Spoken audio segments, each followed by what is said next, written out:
حضرات صحابہ کرام تقوی کے پہاڑ تھے، تقوی کے پہاڑ. ذرا سی بھی اللہ کی نافرمانی کا تصور بھی نہیں تھا، ذرا سی بھی. اور بندے کے حقوق اس کے بارے میں تو بہت زیادہ فکر مند ہوتے تھے.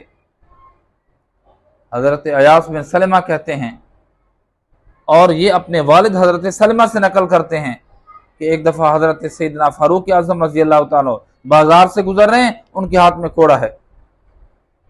انہوں نے وہ کوڑا ہلکا سا اٹھایا اور مجھے میرے کپڑوں کو لگا، مارا اور فرمایا ہٹ جاؤ. جسم کو بھی نہیں لگا، کپڑے کو لگا، جیسے بندہ ایسے کرتا ہے، وہ کپڑے کو لگا،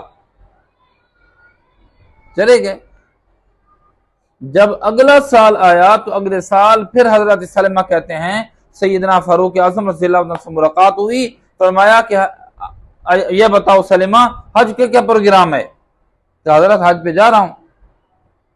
آپ نے ہاتھ پکڑا سلمہ کا، حضرت سلمہ کو لے کر اپنے گھر تشریف لے گئے. 600 درہم دیے اور فرمایا 600 درہم بدلہ ہے اس ہلکے سے کوڑے کا جو آپ کے کپڑوں کو ٹچ ہوا تھا. حضرت سلمہ کہتے ہیں امیر المومنین مجھے یاد نہیں ہے، تو بھولا ہے، میں تو نہیں بھولا. سارا سال مجھے کھٹکا رہا کہ کہیں ایسا نہ ہو کہ میری موت آ جائے اور سلمہ سے ملاقات نہ اور اس سے معافی تلافی نہ کر لوں.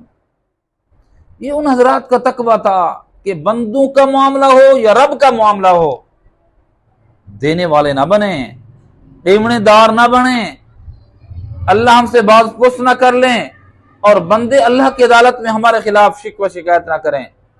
یہ وہ تقوی کے پہاڑ لوگ تھے جو اللہ کے حقوق کے حوالے سے بھی ڈرنے والے تھے اور بندوں کے حقوق سے بھی کے حوالے سے بھی اللہ سے ڈرنے والے تھے.